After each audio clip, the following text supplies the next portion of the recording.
What are they gonna know? That we're friends. Old friends. And maybe we've had one or two indiscretions, but that's all past. Look, we're just very good friends who like to hang out. And can I kiss your earlobe? No. Oh, okay. No!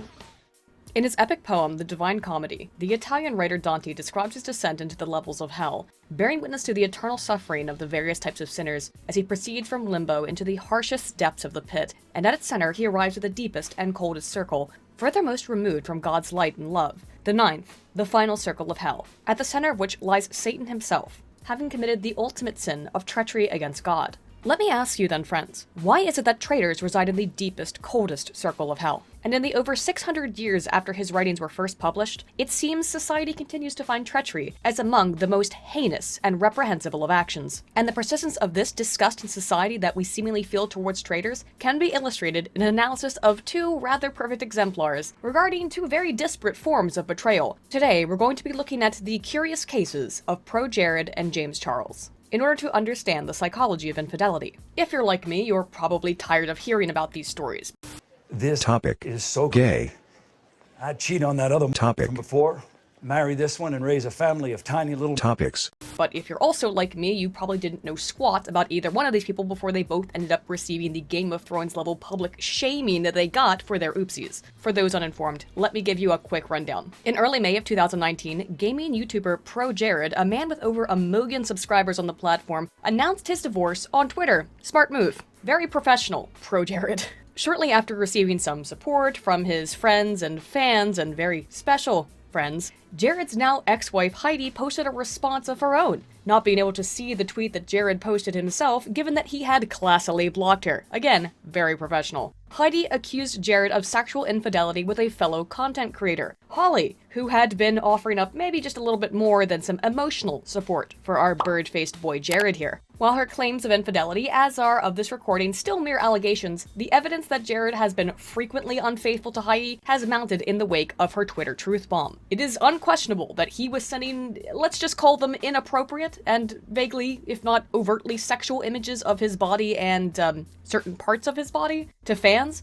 as well as requesting nude pictures in response, as we have now seen, and seen over and over again in the countless screenshots and photos that have been leaked in the wake of this realization. Freak! Ah! Get out of here! Go away!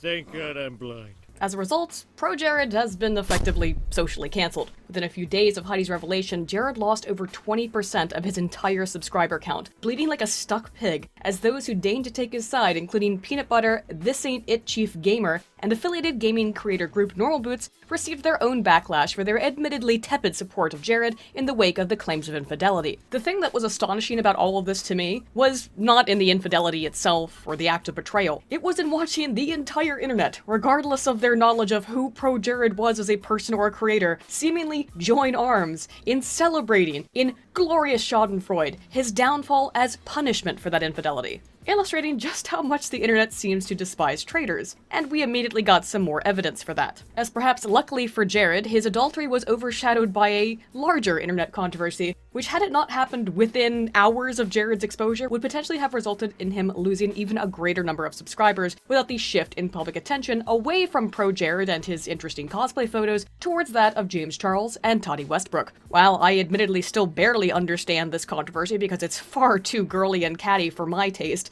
and it's even more racked by hearsay and mere allegations in the story of ProJared, having so thoroughly exposed himself both literally and figuratively. The crux of the drama between the world's first cover girl, or cover boy, James Charles, and his mentor Toddy Westbrook is one similarly of betrayal. In trying to be as concise as possible describing this makeup mess, James Charles is a makeup guru who owed a lot of his early popularity to the continued support of fellow makeup guru Toddy Westbrook, and despite years of refusal to promote her brand of beauty vitamins, betrayed her friendship by promoting her leading vitamin competitor. There's a lot more to it than that, but that's the pith. And while I think that this betrayal is rather trivial compared to that of ProJared and his treatment of his wife, this reveal of treachery has already cost James over 3 million subscribers in under a week, with a similar 19% loss of his entire subscriber base, very similarly as treachery cost Jared. Oh, Jared! Oh, your sub count's dropping faster than your pants did when Holly showed you her tits. Oh, this is unfortunate. The questions we need to ask though is why? Why is it that betrayal causes this kind of visceral response in the human species? Within a single week, two rather popular figures, one famous worldwide, lost about 20% of their support base due to an act of betrayal becoming public, which indicates the power of treachery to deeply affect us, personally and on a societal level. And while yes, both controversies also involved plenty of claims of child grooming in the case of ProJared and pressuring straight men into sex in the case of James Charles, it was ultimately the adultery, and for James, for his betrayal of Toddy. Why is it then that we find treachery and betrayal so uniquely repugnant? Let's look at the incredible effects of infidelity on the human psyche. Well, while in the process of editing this video, both controversies actually grew increasingly more convoluted. Many have started to snap back at Tati Okasan, accusing her of being an opportunist who made allegations about Charles Chan predating straight men, all for a quick buck on her beauty vitamins. Even after speaking with a friend who knows and cares about the beauty community, I still feel like freaking Jane Goodall trying to understand these strange, exotic, perpetual emotional engines. But he's gained back well over 50,000 subscribers.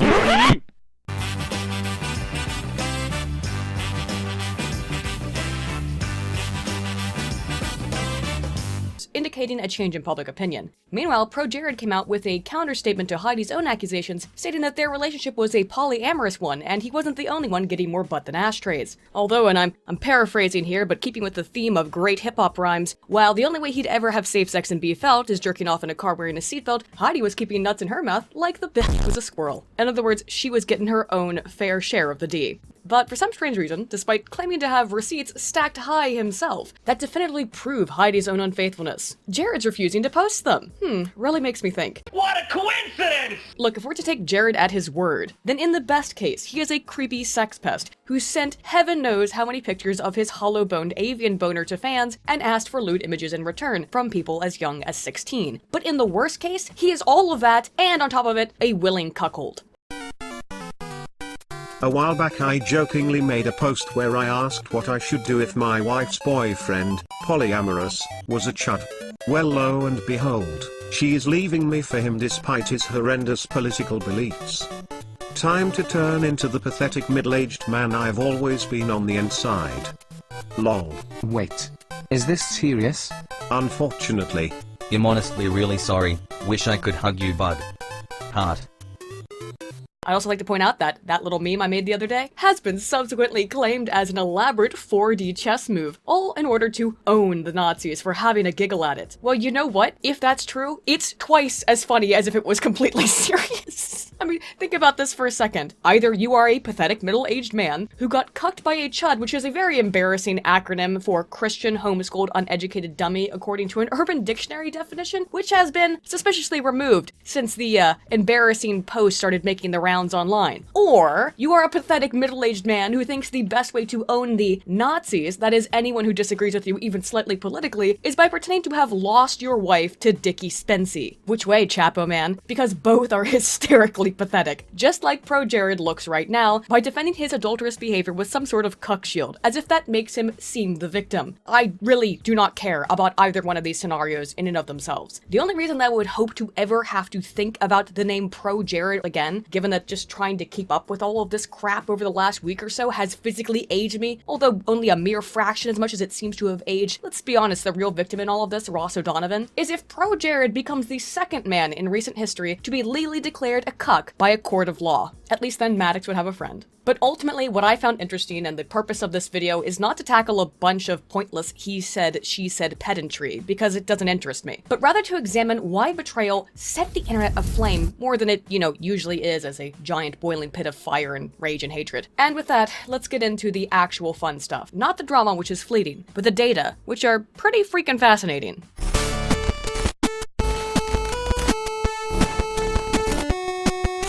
Although in this video we're going to primarily be looking at romantic relationships, friendship betrayal manifests similarly in social response, as does romantic betrayal. However, given that sexual infidelity has been more thoroughly studied, it's going to be the basis of much of what we're going to examine today. But it's important to keep in mind that many of the reactions and responses to infidelity may apply to a similar degree to perceptions of treachery from a friend, as Shackelford and Buss 1996 presented participants with a description of various types of betrayal from either a romantic partner, a friend, or a member of a shared interest group. Well, unsurprisingly, romantic partners partners who fell in love with or had sex with another person were seen as the most traitorous, this perceived treachery did not extend onto friends and coalition members engaging in sexual or romantic relationships. No, duh.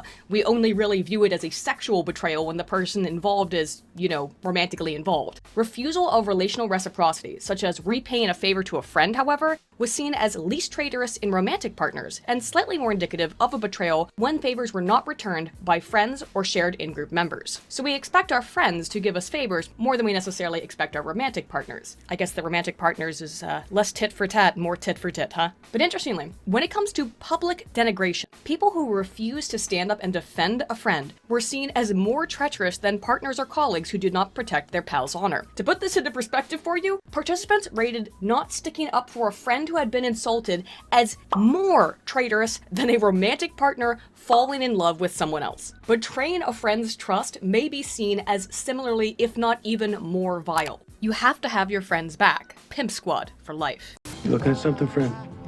Me and my friend Pluka. What's that? I think you heard me just fine, Punchy. Oh my god, this is so sad. Alexa, play Despacito. Most of us view extramarital relationships as morally wrong in all, if not most, occasions. Research from Smith indicated that since the 1970s through the early 1990s, people have actually come to find infidelity even less tolerable over time. For as of 1991, 91% of people reported that extramarital affairs were always or almost always wrong. Astonishingly, the portions of the population that are a little bit more accepting of adultery are those who have engaged in it before, likely as a form of coping with the cognitive dissonance of having violated a major social taboo that, again, 91% of people think is awful, and 76% of whom think it is absolutely never justified. It's important to note that across the same general swath of the population, sex is not necessary to consider something unfaithful. As in 1986, a People magazine poll indicated that only 26% of the American respondents believed infidelity need be accompanied by intercourse. But the findings are pretty consistent. We do not like cheaters. So given our general disgust for adultery, let's look specifically at how, why, and when we despise both emotional and the sexually unfaithful. First of all, we gotta look at what kind of behaviors are potentially considered unfaithful. Kruger et al. 2013 illustrated a vast variety of interactions that can cause anxiety within a partner, which include actions such as spending time with another person, talking on the phone, sending nudes like ProJared, going out to dinner, and most egregiously, at least to me, holding hands.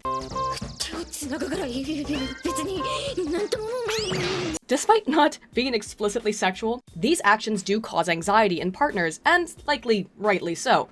But what's interesting is that some of these anxiety-inducing acts were seen as sexual, and one of the anxiety-inducing behaviors that was found as sexual, and I am not beaming here, my friends, was hand-holding. Yes, confirmed officially by Kruger et al., hand-holding is more sexually degenerate than sleeping in the same bed as another person. I'm not making this up. Hand-holding was seen as more unfaithful than getting in bed with a friend and debating who gets to be the big spoon, at least according to these findings. Finally, scientific evidence for the degeneracy of hand-holding.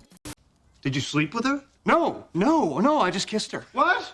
That's even worse. How is that worse? I don't know, but it's the same. But looking further into how we perceive infidelity socially, Sylvia et al. 2017 examined male and female Portuguese speakers' perceptions of infidelity and their current relationship quality, and found that women generally found all forms of infidelity equally representative of infidelity, while men in high-quality relationships tended to be more sensitive to perceiving interactions across opposite-sex dyads as unfaithful. This indicates that, at large, women are a little bit more sensitive to perceiving an action as traitorous than men are. Except when men are in very happy and secure relationships themselves. Then they're a little bit more sensitive. Going back to Shacklefield and Buss 1996, they also found that men viewed sexual infidelity as most treacherous when it involved a woman cheating with her partner's best friend. And while women similarly felt that screwing around with your best friend's girlfriend is pretty heinous, even if there's a couple of, really catchy songs about it, women viewed men who fell in love with a best friend's partner as more treacherous than men did, indicating that women may be slightly more repulsed by emotional infidelity and men more repulsed by sexual infidelity. We can learn more about the complexity of perceptions of jealousy and infidelity from Monjo.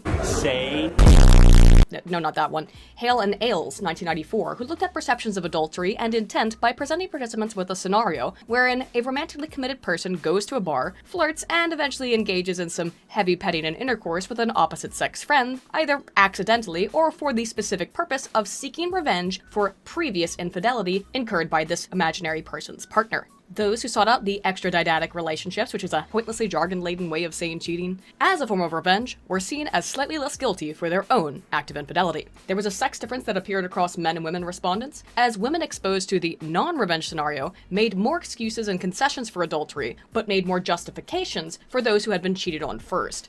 In other words, women are a bit more accepting of getting back at one's unfaithful partner by backing that ass up and getting a piece of the action themselves. I'm gonna stab his face off. No, stabbing's bad. You need to do something worse. Something much, much worse. You gotta sleep with Charlie.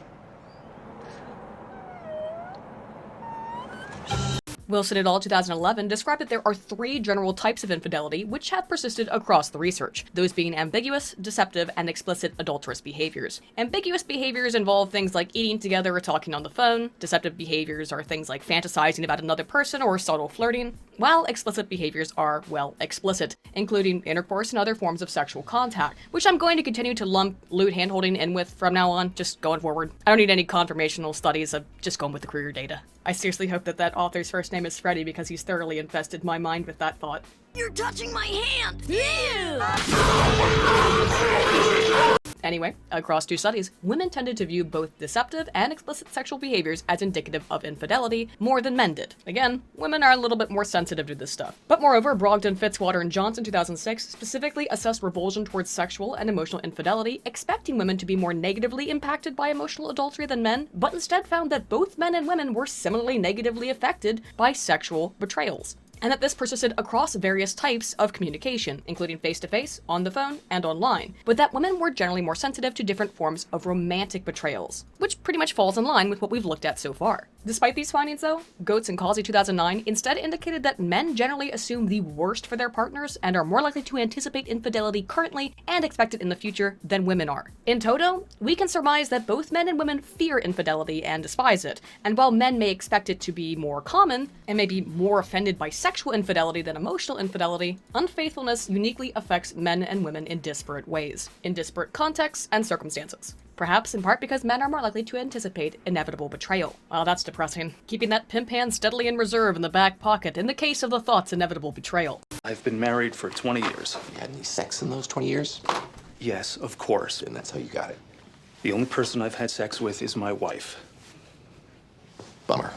And while it's important to note that Lishner et al. 2008 found that within their model, both men and women found emotional and sexual betrayal as equally distasteful, there's still some debate to be had about how it affects men and women differently. And while I could go into a very complex meta-analysis of sex differences that are presented in Carpenter 2012 on this precise subject, I'm not going to because this video is already going to be very long. But if you are interested, check it out. Try it out, man. Since there's no complete consensus, I'll just say this. The N-word. Are men and women disparately affected by infidelity? Maybe. Interestingly, perceptions of unfaithfulness may differ from exposure to story prompts both offline and online, as we can see from Woody 2003, who asked people to rate how much they thought different activities would be considered adulterous, ranging from going to the strip club and probably having a coconut thrown at you, that part being optional. Did you just throw a coconut at me? To watching pornography, to engaging in cybersex. And wow, now I feel really old for using that term in the current year. Anyway, engaging in cybersex with strangers, friends, same-sex partners, or opposite-sex partners were assessed. The results are illuminating, as cybersex in all of its forms was seen as similarly sexually adulterous to the same degree as physical sexual penetration. That's right, sliding into her DMs is perceived pretty much similarly as sliding into her Snackaterium in my shaggy DA, in my messy cleft palate, in my most deaf, in the dirty old moose hoof, in my fuzzy mimosa, in my busy furlough. When they looked at emotional infidelity, it loaded differently, with participants rating non-sexual opposite-sex friendships and mutual pornography viewing as a form of emotional unfaithfulness. But what's particularly interesting here is that younger people, when this study was conducted in 2003, those under the age of 23 at the time of data collection, tended to view sexual acts, including cybersexual activity, as uniquely more unfaithful than did older people. Which makes sense, as while a millennial or a zoomer understands the meaning behind this symbol, if you were to send it to your nana, she might just think you're reminding her to water her aubergines. You're like, no one knows what you're talking about, you idiot. You know how you talk to your grandma? What is happening? There are sex differences in perceptions of online fidelity as well that might help explain this rage, as Henlein, Lemke, and Hirota, 2007, found that only women were particularly incensed by instances of online adultery, including being more upset by emotional relationships and the concept of falling in love with others via the internet, while men viewed online unfaithfulness similarly as physical unfaithfulness, which is important to keep in mind before you start ERPing with some of your buddies from your WoW guild. And wow, I think that having to say the word cybersex may have actually transported my brain temporarily back to 2007 too. We dress this way just to piss you humans off. I am not pissed. I am accepting of all lifestyles. That being said, I am very confused. Anyway, women seemed more affected by the emotional infidelity incurred by online interactions regardless of any physical contact. This may be because both men and women reported thinking that male online communication would likely lead to an emotional attachment and subsequent online sexual contact, inevitably resulting in face-to-face sexual infidelity, at least for the typical man rather than the typical woman. So while both men and women think that their own and the opposite gender are prone to infidelity following online communication, men are seen as particularly more likely to be physical and emotionally unfaithful after engaging in some emotional online relationships with the opposite sex. And although this in no way encompasses the many types of relationships that can occur online, including, for example, homosexual ones, we can see that even talking online can be perceived of as a form of infidelity, both for men and for women. The overall importance of a lot of these findings resides in the fact that not only do young people recognize sexting as unfaithful, but that online infidelity is generally seen as equal to physical sexual infidelity. So online cheating, yeah, it may be seen as just as horrid as offline cheating. And a review of 10 years of research on online cheating from Voster 2016 pretty much finds consistent results. So, in short, practice safe cyber sex, kids, or at least don't let anyone know you're doing it if you don't want to end up as absolutely publicly despised as ProJared. And of course, always wear internet protection. Hey girl, what's up? You wanna fuck?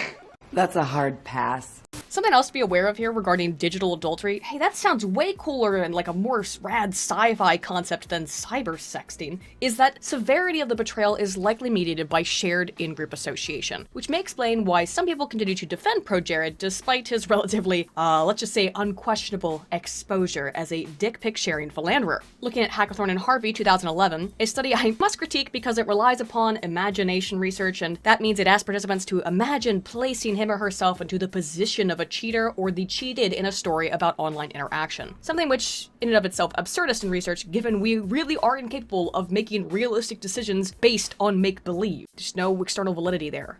How much do I hear? That's metaphysically absurd, man. How could I know what you hear? Yeah, fuck you. I don't hear that. Anyway, gripes aside, participants were shown an email that was supposed to be from their spouse, that was sent to a mutual friend. The email read as follows. Thank you so much. I had a really great time chatting with you last night. I didn't know that talking dirty on the computer could be so much fun. I went to bed totally satisfied and I slept so good. You are truly seductive, you know that? Lots of love, Bill. And participants were asked about how unfaithful they perceived the message to be when they were told to imagine being this person's partner, which, as I said, is metaphysically absurd. But despite all my critiques of having participants roleplay as a fictional person being probably even less scientific as handing them a character sheet and asking them to describe the emotional consequences of seducing an elf maiden in exchange for a flock of Pegasi. Hello, I'm Hector the Well-Endowed. You've got a bunch of Pegasi. Let's make a deal. What kind of deal? All right, I take her by the hand and lead her to the stable. I light a candle and rip off a piece of my tunic, which I fashion into a blindfold. Oh, Hector, but I don't know if I... The findings indicate that, once again, women were more sensitive to infidelity than were men, while men reported being less likely to terminate a relationship after receiving this form of digital infidelity than were women. In other words, women may be particularly negatively affected by online infidelity. Men didn't seem to care much about Colleen's erotic escapades, but women were a bit more concerned with Bill's behavior. Beyond public perceptions of adultery, we can also see the negative effects of unfaithfulness in those who had been betrayed. Buckle your seatbelts and position your chair Just $3.99 into the horizontal and locked position and prepare to be taken on a wild ride because you will not believe the findings of Cano and O'Leary 2000, who examined women who had experienced a humiliating marital event, including discovering her husband's infidelity, experiencing a marital separation initiated by her husband, or had become divorced after discovering an adulterous affair, and found that compared to a group of control women who had not experienced one of these situations, 12% of whom were generally diagnosed with major depressive disorder, 72% of women who had experienced these humiliating events presented with clinical depression. Similarly, those who had been the victims of adultery or who had experienced husband-initiated separation were generally more anxious, In men, those who had experienced infidelity from their wives reported significantly lowered self-esteem in all dimensions of self-esteem as found in Shackelford 2001. Again, big shocker, but cheating hurts. It cuts deep. What all of this indicates is that as a species, we generally really dislike treachery and betrayal, particularly romantic betrayal. Although, as I said in the beginning, falling in love with another person was actually seen as less treacherous than not having your homies back. The next obvious thing that we have to ask and understand in this analysis is, given this degree of hatred that society has at large towards the unfaithful, for what reasons would any one individual betray their friend or partner? In other words, why cheat when it carries such high costs?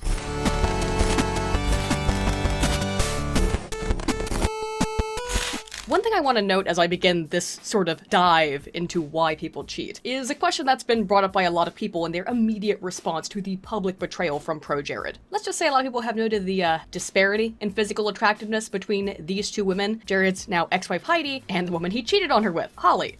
Her? He cheated on this with this. That lady with this lady. He cheated on that lady with this lady.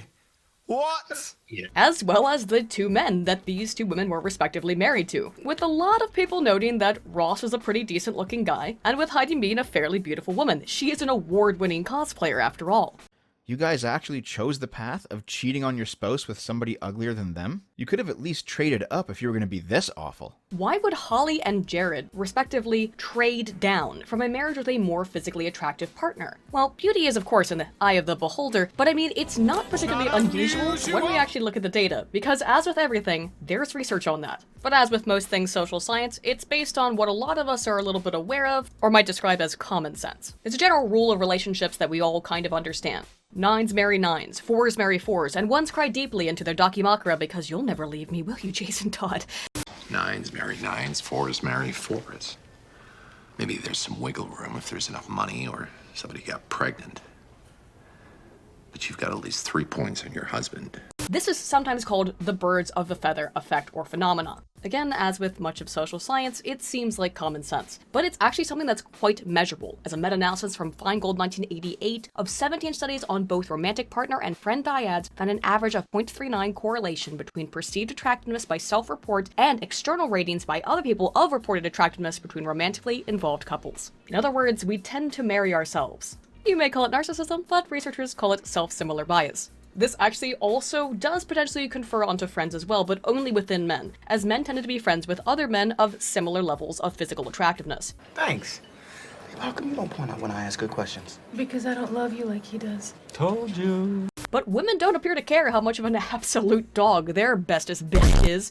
As for girls, they ride till death. Additionally, couples unmatched in physical attractiveness were more likely to break up over a 9-month period as found in this meta-analysis. Seems like a bunch of no-duh, common sense findings for a bunch of pointless studies, right? Yeah, well probably, but welcome to my channel. Common sense needs to be shown with evidence. You might think that this is due to more attractive people being simply dissatisfied with the lowered physical attractiveness of their partner, but that's not necessarily the case. For that, we have to look at social exchange theory, which is a theory of human interaction that conceptualizes relationships through the lens of a cost-benefit analysis. Consider the trophy wife. Deeply, deeply consider her. She is leagues above her husband in physical attractiveness, but she gains something from the relationship, namely money and stuff. I don't care about losing all the money. It's losing all the stuff. Her husband also gains something from the relationship. Yes, he knows that she's only hopping on his bones for a chance to cash in and hoping said bones themselves may end up 6 feet under soon, but he's going to go out with a supermodel and therefore go out with a bang. Marry a rich old dude who dies. Clive, I want to say? Despite seeming seemingly inequitable, according to social exchange theory, this relationship is in equilibrium, and therefore healthy. From the evidence, I have no reason to believe that Melania Trump is unhappy with her husband, because despite their vast difference in attractiveness and age, she's banging a billionaire president. Why does a model, quote, trade down to snuggle with a human ballsack like Hugh Hefner? Because she gets something out of it herself. We all seek to maximize our relational outcomes under social exchange theory, with the least cost gaining the most reward being optimal. And the important takeaway from that rather cynical theory is that people may often become romantically involved with people of vastly different physical levels of attractiveness because a person provides some other valuable input into the relationship, be it personality, charisma, influence, or just simply stability, financial or otherwise. And we can see this in the data. No more sitting on the fence. Robin, get me my legal pad. It's pros and cons time! Using a study of photos, and wow, we look at the mugs on some of these Venezuelan couples from Alvarez and Jaffe 2004, and it's from 2004, which means you can't blame their looks on an unstable diet of zoo animals now, can ya? Indicated that while people of similar levels of attractiveness do tend to pair up, physical attractiveness alone did not explain external perceptions by perceivers of relationship status between these people. Participants were shown these faces and asked which pair of photos depicted a romantically involved couple. Women generally answered more correctly than men, but women and men often identified physically mismatched partners correctly as much as they did physically matched partners. For example, plenty of people correctly guessed that these two were in a relationship, but only 2 participants in this study predicted that these two were. And I don't know about you, but at least for me, the only reason that I would think these two were not bumping uglies, literally and figuratively, is because they might be siblings. But when he found out she was interested in a man named Hermano, he confronted her. Unfortunately, he discovered too late that hermano in Spanish meant brother. The point is that while we tend to physically match up in our romantic relationships, we may be aware that there are social factors that influence who hooks up with whom. It is not uncommon for both men and women to stay in abusive relationships, for example, because he or she receives some benefit from that abusive relationship. And I'm not saying that this relationship was abusive. I know nothing about Heidi, and I'm not here to play armchair psychologist for anyone involved beyond just describing very general social behaviors and trends using this particularly explosive example. But it's likely that she found something attractive about Jared beyond his physical appearance. Otherwise, she probably wouldn't have married him. But when we look to social exchange theory, it suggests that equilibrium is the ideal for romantic dyads. If you yourself, sir, are an ostrich-necked reptilian man who managed to infiltrate human society and somehow woo this beautiful woman, then she is the one trading down and shouldering the burden of the physical dissimilarity and inequality. But your avian-looking ass is going to be dissatisfied as well because it is inequitable on your side. You know that you are not contributing equally to the physical aspect of the relationship and instead are reaping rewards without paying the equal relational costs. That is, according to social exchange and equity theory, this goes both ways. Putting all of the effort into a relationship is dissatisfying for that person. So is putting in no effort. Birds of a feather. I'm unfamiliar with that story. What lesson does it teach? It has to do with flocking and togetherness. For example, Feingold, 1981, found that women with more handsome partners were less neurotic and more funny. Pretty evolutionary simple, right? When you're no beauty, well, you better at least be funny if you want to attract a mate. We find ways for making up for our physical unattractive features. A beautiful woman who gets nothing out of a relationship is probably dissatisfied, just as much so as is an unattractive man who puts nothing into the relationship. Those who are in a deprived position of inequality may feel anger, jealousy, and resentment, while those in an over-benefited position may feel guilty, bored, or even just fear losing their elevated status and terminate their relationship in anticipation of losing that status. I have a mind of my own, you know. I can contribute. I'm not just some trophy wife.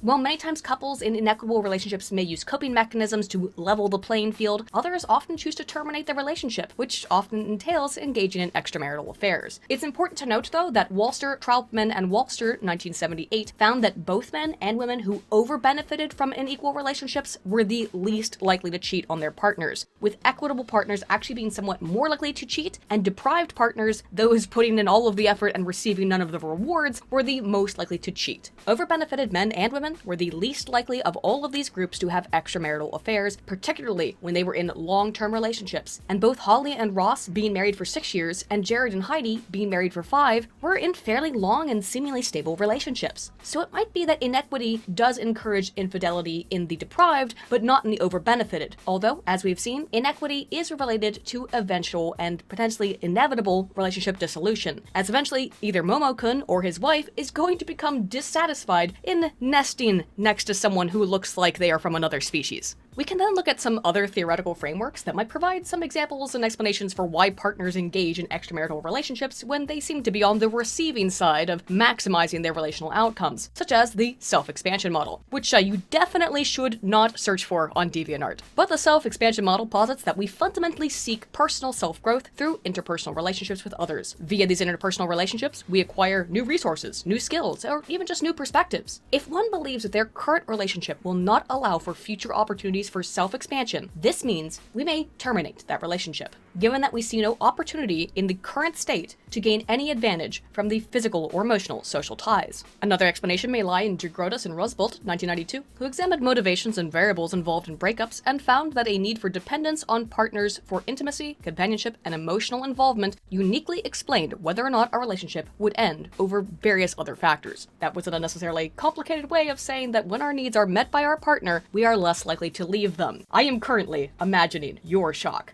In order to further test the importance of fulfillment and self-expansion, Lewandowski and Ackerman, 2006, examined these two concepts in relationships and infidelity, and found that while gender alone accounted for 12% of the variance in adulterous behavior, including fulfillment, satisfaction, and self-expansion potential, this rose to explain 44% of the variance in cheating. That is, when people feel that their social, emotional, and advancement needs are not being met, that they are not being challenged, that there is no financial or emotional reason to continue their relationship, yeah, they're likely to be unfaithful. Glass and Wright, 1992, examined the rationales people used within their own heads to explain their infidelity, and found that men generally separated sex from love, cheating more for the purpose of sexual satisfaction or fulfillment, while women tended to justify cheating with ideas of love and destiny, finding true love in an act of infidelity. And they're not really wrong. It's baked right into our culture to take flight in these fantasies of love over devotion, illustrated in the classic tale of Guinevere's betrayal of King Arthur, only to ride into history on Lancelot's lance, as much as it is storied in the legend of Galahad's temptation at Castle Anthrax. Yes, you must give us all a good spanking. And after the spanking, the oral sex. Selterman, Garcia, and Sapalas, 2017, identified the primary reasons why people reported cheating on their partners across a sample of college psychology students, and found that men and women reported different reasons for being adulterous. Interestingly, sex was a relatively low motivator for both men and women, although admittedly it was higher in men. Men's most common motivation was a desire for variety in different types of women when combined with a situational opportunity to cheat, such as, I don't know, flying away from your spouse to go and work with your colleague, while women reported being more likely to cheat when they felt unloved or neglected by their partner. When we consider all of this in tandem with what we talked about in the birds of a feather effect, this all may serve to explain why Jared and Holly chose to leave their respectively more attractive spouses for one another. It seems like Holly is more in the same sphere of internet-y fame as Jared is, meaning a potentially more equitable relationship with similar inputs of effort, and let's be honest, a far more equitable relationship in terms of physical attractiveness. Birds of a feather quite literally in this example. I can't be with someone like me! I hate myself! But regardless of the causes of infidelity, it often results in the dissolution of a relationship. In an assessment of broken marriages, always a fun topic, Spanier and Margolis, 1983, looked at men and women who had recently been divorced or ended a serious relationship, and found that those who had been cheated on reported the cheating as the primary cause of marital problems leading up to the divorce. However, those who had cheated reported that infidelity was a result of existing marital issues. Men generally reported feeling that their wives were most responsible for the dissolution of the marriage, or that they were both equally responsible for it, regardless of whether or not they had been unfaithful. While women placed the blame of divorce more on their spouse when she had been chaste, and more on herself or on both of them when she had been adulterous. So outside of situations and scenarios, such as the unique one of Jared and Holly, don't divorce people on social media. Horrible decision as well. I think you shouldn't probably be doing that. Are there any traits that might make people more or less prone to being unfaithful? As with most things, there are usually personality traits or characteristics that make individuals and relationships more susceptible to any kind of thing, but specifically in this case, we're looking at infidelity.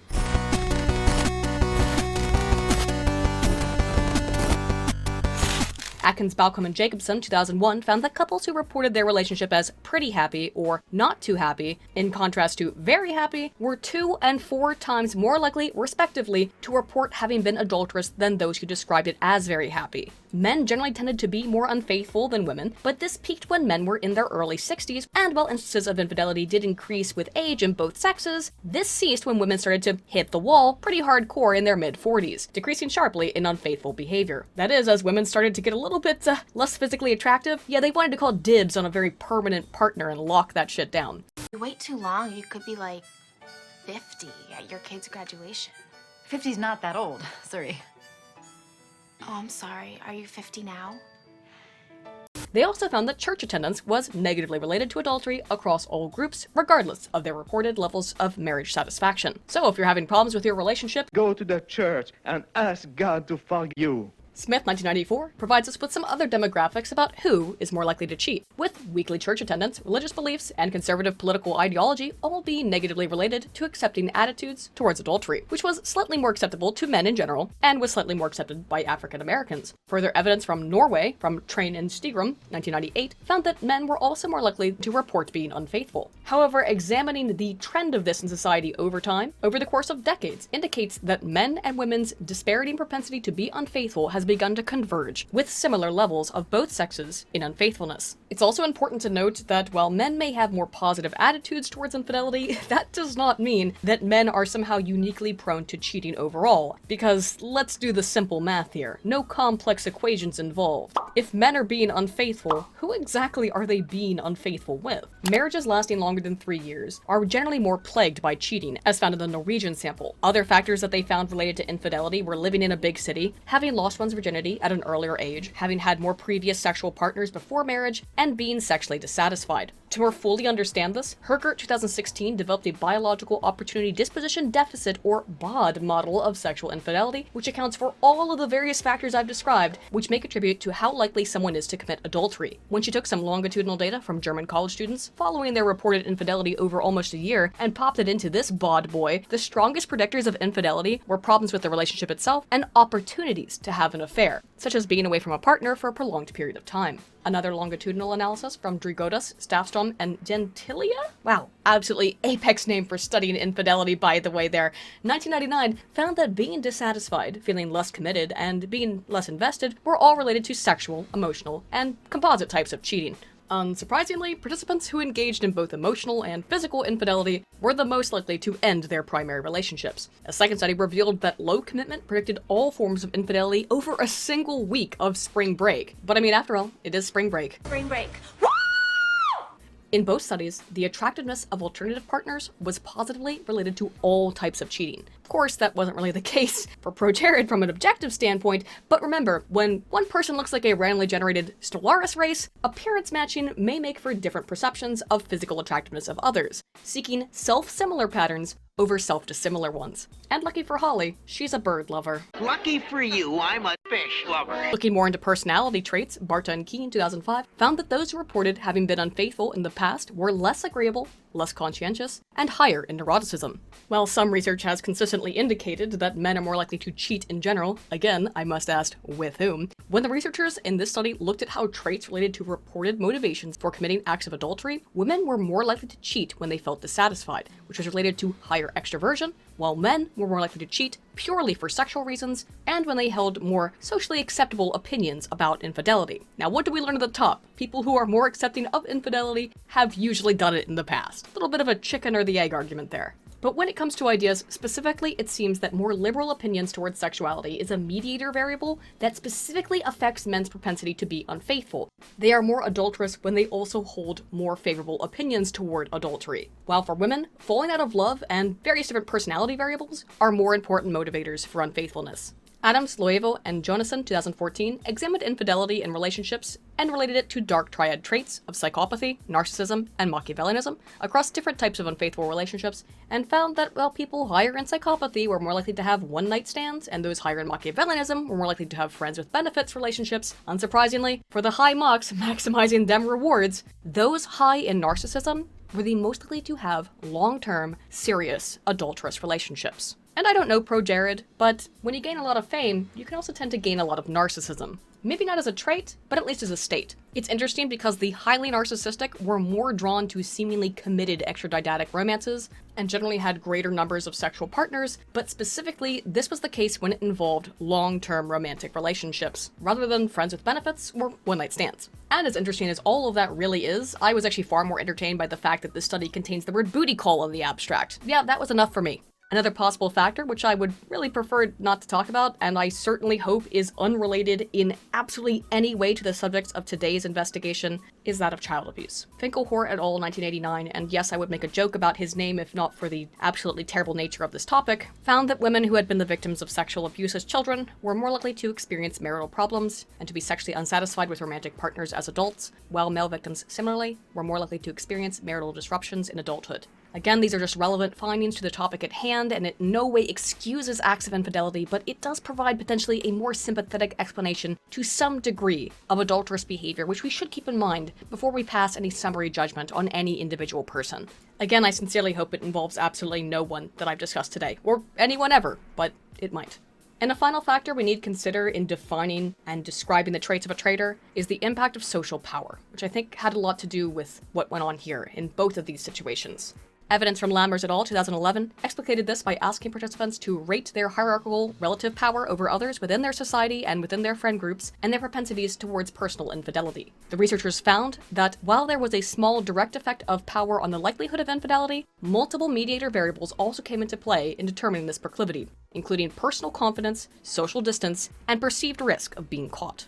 While in this study, women were less likely to abuse positions of power for the purpose of engaging in adultery, ultimately, we can conclude that, particularly for males, in higher positions of social power, may be more likely to be unfaithful. But we could probably just throw the whole study out as irrelevant because it was conducted on and by the Dutch. There are only two things I can't stand in this world.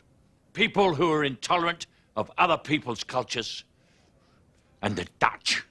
So when we take everything that we have learned about who, when, and why one might be unfaithful, we can truly begin to understand the mind of ProJared, a sentence I never thought I would write, let alone have to read aloud. Despite being quite avian in appearance, Jared is a man in a position of relative power over his less famous wife. Holly and Jared are similar in their relative unattractiveness, and hang on, in all faithfulness, for all of the appearance ribbing I've been doing this whole video, that's coming from a big-nosed, dark crystal-looking reject motherfucker who feels AOC's eyebrow pain.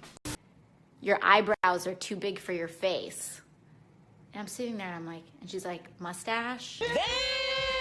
Anyway, considering their similar levels of unattractiveness via the birds of a feather effect, again more literal than typically in this case, may have drawn Holly and Jared to each other. It's also possible their respective spouses possessed decreased opportunities for self-expansion and development, as would a relationship between two potentially more homogenous couples based on their careers, their interests, and their physical looks. Jared may have seen Holly as more similar to himself and additionally a greater conquest given her popularity than his relatively more physically attractive but less famous wife, while Holly may have seen Jared as more financially stable and popular than her husband Ross and thus chosen him as a more successful partner. These are logical mating strategies, and we're about to get into that. And yes, it makes me feel like a real jerk to try and critically analyze these very personal lives of very real people this way, but ultimately I do have to try to be as clinical as possible to understand and explain the complexity going on here. One, because it is important to remove emotions from an analysis, but also because I don't want to touch this otherwise outside of a clean room.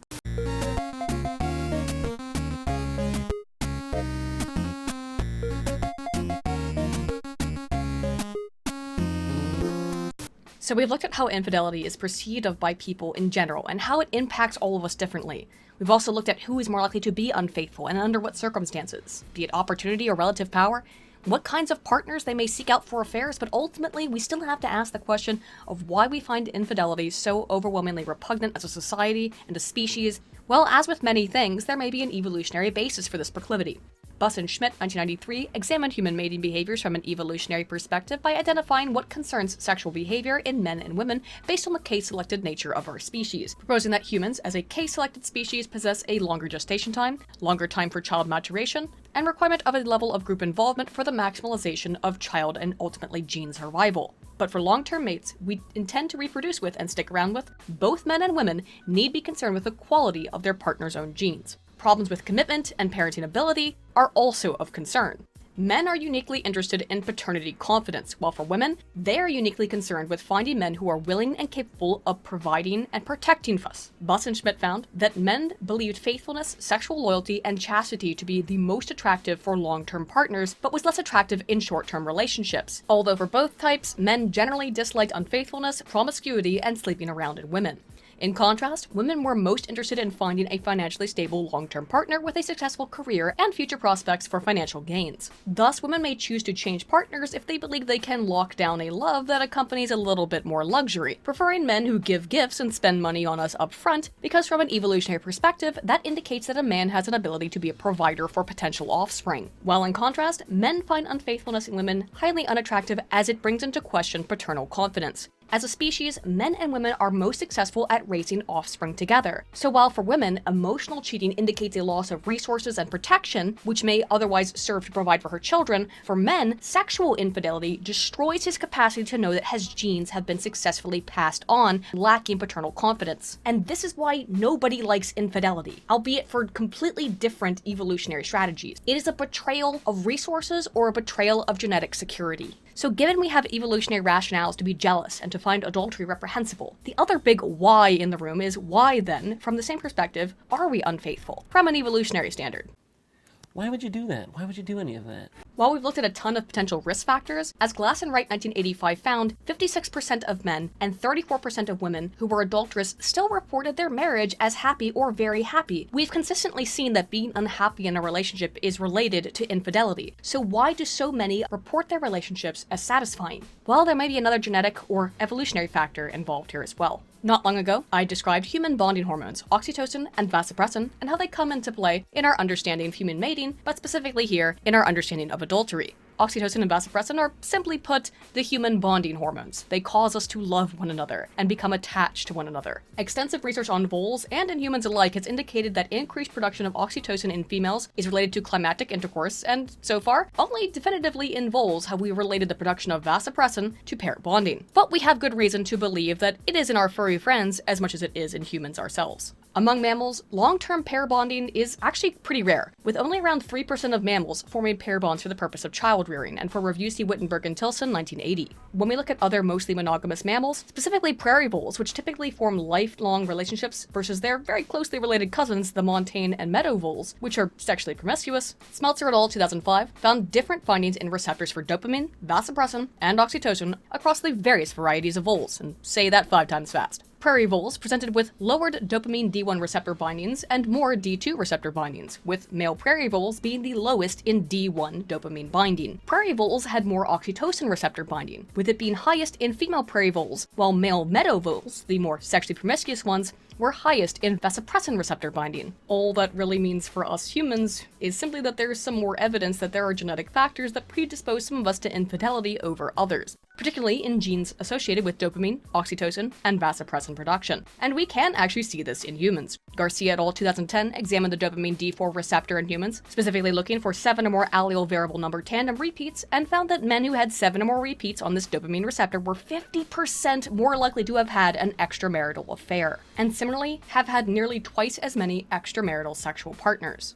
This repeat was similar regardless of gender in both men and women with this D4 receptor allele. Although it is important to note that this is not necessarily the same across all of the human genome, as found by Chang et al. There is a racial component in the DRD4 gene, with the 7 repeats being most common in the Americas and least common in Asian populations. But what this might mean for humans in general, beyond a genetic propensity for a few people, particularly those from the Americas, to be adulterous assholes, say that 5 times fast, is that it's possible for medications to interact with the production of dopamine, a medication that a lot of people take, specifically serotonin reuptake inhibitors, antidepressants, that may therefore affect pair bonding because they affect production of dopamine. Case studies from Fisher and Thompson 2007 concerning SSRI antidepressants and romance illustrate several patients experiencing falling out of love, suffering problems with libido and coming to fruition across both sexes, and sexual disinterest, which often worsened when dosages of the SSRIs were increased and then subsided when medications either changed or patients ceased taking antidepressants altogether. But I'll let Dr. Fisher herself explain why all of this concerns her.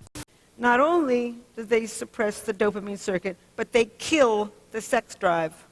And when you kill the sex drive, you kill orgasm. And when you kill orgasm, you kill that flood of drugs associated with attachment.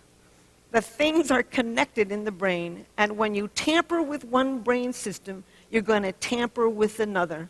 I just simply say that a world without love is a deadly place. And looking further at just vasopressin in humans rather than in our furry friends, a fascinating twin study from Wallum et al. 2008 looked at the AVPR1A gene related to the production of vasopressin in humans, and specifically the number of AVPR1A polymorphisms, or RS3, associated with the 334 allele, and found that males who possessed 1 or more 334 alleles reported lower in pair bonding than men with no 334 alleles, and were proportionally more likely to have had experienced marital disruptions, including infidelity, over the last year, and were generally more likely to cohabitate rather than to have been married. This indicates that a percentage of the male population which possesses 1 or more 333 alleles alleles in the AVPR1A receptor gene are potentially more likely to be promiscuous and unfaithful. This is potentially of particular import to our societies and societies at large because 40% of men possess one or more of the 334RS3 AVPR1A alleles. Now say that 5 times fast. With as little as we still know about the vast complexity that is the human genome, we can already point to a single allele that predicts male infidelity. That means there is a genetic aspect of being a dickhead. And looking at Jared, yeah, I can see it. But again, we have to ask why this exists. Why did we develop this? Why did we develop it in nearly half of the male population? Well, it's potentially due to dual reproductive strategies, both social and biological, which is not unheard of in various animal species. And despite a majority of bird species, whichever one Jared is, obviously not included, being similarly pair bonding in nature as humans are, many monogamous species have also been shown to engage in extradidactic relationships. Again, a fancy way of saying cheating. So even though we have all of these evolutionary reasons to pair bond, there might be an evolutionary strategy also to being unfaithful. Another possible biological aspect in all of this is testosterone, as Booth and Dabbs he hit the dab! Totally dabbed on the high T men, finding them to be more prone towards extramarital relationships. Even when accounting for men's age, men higher by 2 standard deviations above the average testosterone level were twice as likely as the low T beta men to have never been married and have previously been divorced. They were 185% more likely to have engaged in extramarital affairs and over 130% more prone to infidelity than males with average testosterone levels. In other words, Chad struggles to contain his bulgy masculinity within a single woman. But Aiden, you're still explaining the how, you're not explaining the why. Well, remember Buss and Schmidt's 1993 mating behavior list with all the concerns for why males or females might want a certain partner or why they might dislike infidelity? I think that's where we can find some answers.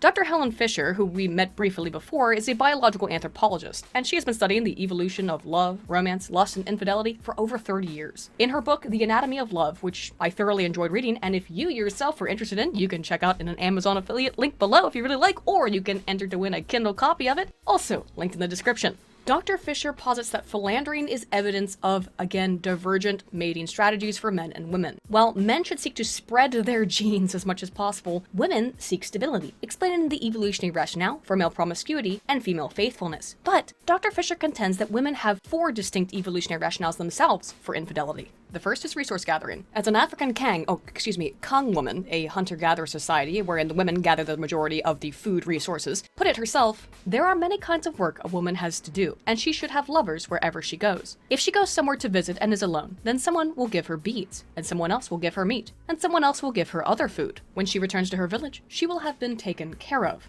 Well, they don't call it the world's oldest profession for nothing now, do they, I suppose? The second rationale of Dr. Fisher is to use sex to provide value to males in exchange for care and protection after the death or abandonment of a partner. Third, women may marry a genetically poor male with the intention, explicit or implicit, to reproduce with a genetically superior man in what you, dear friends, may colloquially know as cuckoldry.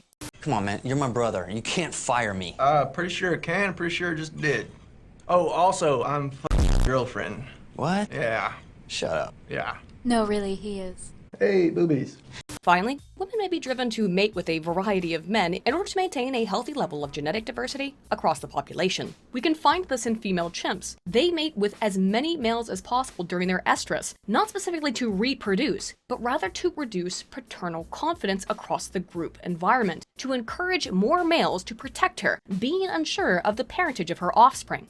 Therefore, as Dr. Fisher states, provided that, quote, females were secretive about their extramarital affairs, they could garner extra resources, life insurance, better genes, more varied DNA for their future lineage. All while a lack of paternal confidence encourages propensity towards group concern for children. It takes a village, after all, a village of cucks. Similar evolutionary conclusions about why humans may be unfaithful and why women and men commit adultery for divergent evolutionary strategies is discussed in detail by evolutionary psychologist Dr. David Buss in his book, The Dangerous Passion: Why Jealousy is as Necessary as Love and Sex. Also available in an Amazon affiliate link below, and with a free Kindle copy up for giveaway in the description, so never say I never did nothing for you, lads. But on the notion of the evolutionary rationale behind jealousy, Buss states, quote, "Jealousy evolved as a primary defense, a co-evolved response to threats of a partner's infidelity and abandonment, which is why unfaithfulness is both painful and subsequently simultaneously useful in predicting and reacting to signs of potential loss of fidelity for both sexes. Infidelity represents a loss, be it of paternal certainty or resources and protection. It negatively affects both sexes, but it also provides opportunities for divergent mating strategies for both sexes. For this reason, jealousy and infidelity are normal. So ultimately, we need to ask then, is there any hope for the unfaithful?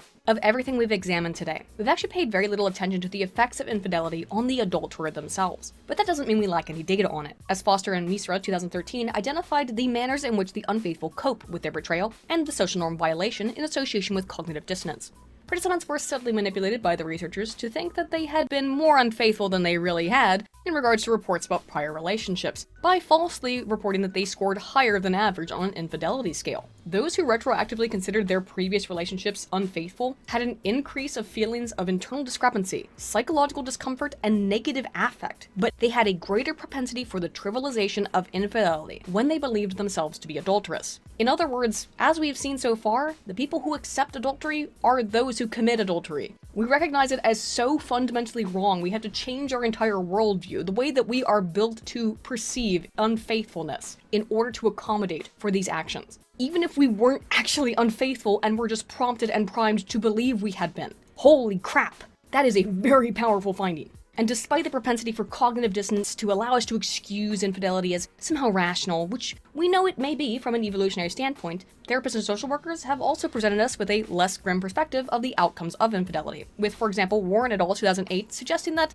based on therapeutic interactions with patients, infidelity may eventually lead to opportunities for greater relationship strength and growth in accepting the existing weaknesses of the offending partner and allowing for the relationship to transform rather than terminate. This was looked at more specifically through a qualitative analysis by Walters and Berger 2012, who found, as Warren et al. Suggested, reports of personal development occurred as the result of disclosing infidelity to a romantic partner in those who had been unfaithful, regardless of their sex or their sexual orientation. And while I'm not sure I can personally forgive the unfaithful, having myself been the victim of some pretty volatile infidelity, as a guy I once dated proposed to me, only to dump me less than a month later when his mistress, that he had likely been seeing the entire time of our relationship, finalized her divorce, and on the exact day, that's when he ended the engagement, which is pretty much the relationship equivalent of a big oof. So yeah, I can sympathize. And I certainly know I'm not alone. Almost all of us find infidelity reprehensible for all of the reasons that I have illustrated and laid out for you today, friends. Although each and every one of us have evolutionary, personological, and environmental reasons and proclivities which make any of us more or less prone to be unfaithful, overwhelmingly as a species, we still inherently find this behavior repugnant, at least when it is uncovered. Or at least, so it seems, based on the evolutionary development of Homo sapiens.